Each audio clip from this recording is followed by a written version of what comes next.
बच्चों, हम पढ़ रहे थे 5वीं जमात की उर्दू का 7वां सबक लाहौर की बादशाही मस्जिद। पढ़ते हैं हम। मस्जिद की इमारत में ज़्यादातर सुर्ख रंग का पत्थर इस्तेमाल किया गया है।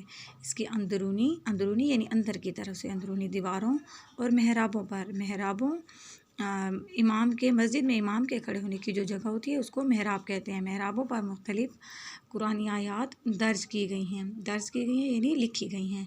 यहाँ कीमती रंगीन पत्थरों से मुख्तलिफ नक्शो निगार भी बनाए गए हैं। मुख्तलिफ रंगों के पत्थरों से नक्शो निगार बेल बूटे यानी डिज़ाइन मुख्तलिफ बनाए गए हैं जो बेहद खुशनुमा हैं। खुशनुमा यानी खूबसूरत। इमारत की तामीर में एक ख़ास तनासुब मद्देनज़र रखा गया है। तनासुब यानी एक मुताबिकत, एक ख़ास तरतीब से एक मुताबिकत से कमरे और पूरी जो मस्जिद है उसकी इमारत को तामीर किया गया है। मद्देनज़र रखना, पेश नज़र रखना, नज़र के सामने रखना। उसका सहन बहुत कुशादा है, कुशादा वसी खुला है, जिसमें 1 लाख से ज़्यादा नमाजियों की गुंजाइश है। इसके बरामदे बहुत तवील और हवादार हैं, तवील, लंबे और हवादार, जिसमें हवा का गुज़र हो। उनके अंदरूनी हिस्सों की बनावट ऐसी है, अंदरूनी हिस्से इस तरह बनाए गए हैं कि मुअज्जिन की आवाज़ बग़ैर लाउड स्पीकर के बआसानी मस्जिद के हर हिस्से में सुनाई देती है। मस्जिद के सहन में वज़ू के लिए एक हौज़ बनाया गया है। हौज़ का मतलब है तालाब बनाया गया है, जिसके इर्द गिर्द लगा सफ़ेद पत्थर इंतहाई गर्मी में भी ठंडा रहता है। यानी ये उस तालाब की खासियत है, उस सफ़ेद पत्थर की खासियत है। यहाँ साफ़ और ताज़ा पानी हर वक्त दस्तयाब रहता है। दस्तयाब मिलना मस्जिद के एक मखसूस हिस्से में ख़ास किया गया हिस्से में हज़रत मोहम्मद सल्लल्लाहु अलैहि वसल्लम और आले मोहम्मद सल्लल्लाहु अलैहि वसल्लम से आल कहते हैं औलाद को, यानी हुज़ूर सल्लल्लाहु अलैहि वसल्लम की नस्ल मुबारक जो है उनसे मंसूब जुड़ी गई, ताल्लुक़ दी गई। मुतबरक यानी जिससे बरकत हो, मुक़द्दस अशिया नहायत अक़ीदत व एहतराम से रखी गई हैं। इस मस्जिद में सुनहरी हरूफ से मुज़य्यन कुरान मजीद भी सुनहरी हरूफ यानी सोने से लिखा गया, सोने के पानी से लिखा गया कुरान मजीद भी लोगों की तवज्जो का ख़ास मरकज़ है। मस्जिद का सदर दरवाज़ा और चारों मीनार, सदर यानी मेन दरवाज़ा, उसका जो बड़ा दरवाज़ा है, और चारों मीनारों की ऊंचाई उसकी वुसअत के ऐन मुताबिक है। वुसअत कुशादगी यानी बहुत बड़ी, यानी जितनी बड़ी ये मस्जिद है और इसकी ये जो चारों मीनार हैं तो इनको एक ख़ास तनासुब से बनाया गया है। कोई भी माहिर तामीर आज तक इस इमारत में किसी किस्म का फ़नी या तामीरी नुक्स नहीं निकाल सका, यानी इसमें किसी किस्म की कोई भी ख़राबी नहीं निकाल सका। बादशाही मस्जिद का शुमार दुनिया की बेहतरीन तारीख़ी इमारतों में होता है। अक़वाम मुत्तहिदा के इदारे यूनेस्को ने इसे आलमी विरसा करार दिया है। आलमी विरसा, हम इसे पाकिस्तान का तहज़ीबी तारीख़ी विरसा कहते हैं, लेकिन अक़वाम मुत्तहिदा के इदारे यूनेस्को ने इसे आलमी विरसा, आलम से यानी पूरी दुनिया के लिए। दूर दराज मुल्कों से लोग ख़ास तौर पर ये मस्जिद देखने आते हैं। देखने वाले इसकी खूबसूरती से बहुत मुतासिर होते हैं। नमाज़ों के औकात में हज़ारों नमाजी जमा होकर यहाँ अपने रब की इबादत करते हैं। एक इमाम के पीछे नमाजियों का ये इज्तिमा यानी जमा होना, इकट्ठे होना, इज्तिमा एक रूह परवर नज़ारा पेश करता है। बादशाही मस्जिद को देखने वाला कोई शख्स इसकी तारीफ़ किए बगैर नहीं रह सकता। कई सौ साल गुजरने के बाद आज भी इसकी शान व शौकत उसी तरह बरकरार है यानी बाकी है। अब हम देखेंगे ख़ास अल्फाज, इनको पढ़ेंगे और इनके मीनिंग जानेंगे। तारीख़ी का मतलब है तारीख़ में नुमायाँ मकाम रखने वाला। शाहकार का मतलब है सबसे बड़ा कारनामा। जौहर का मतलब है कमालात। वस्त का मतलब है दरमियान।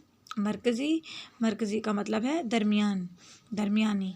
मेहराबों का मतलब है मस्जिद में इमाम के खड़े होने की जगह। नक्शो निगार का मतलब है बेल बूटे बनाना, डिज़ाइन बनाना। मुतबर्रिक बरकत वाला या मुक़द्दस।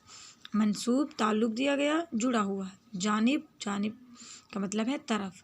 तो बच्चों सबक ये ख़त्म हो गया यहाँ पे। अब हम आ जाएंगे इसके मरकज़ी ख़याल की तरफ। इस सबक का मरकज़ी ख़याल क्या है? तो इस सबक का मरकज़ी ख़याल है लाहौर की बादशाही मस्जिद की तारीख़ी मालूमात देना और बच्चों में तारीख़ के मुताले का शौक़ पैदा करना है। यानी ऐसे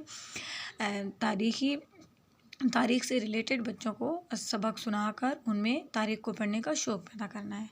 ये हो गया मरकज़ी ख़याल। अब हम आ जाएंगे ख़ुलासे की तरफ, यानी सबक का ख़ुलासा क्या है।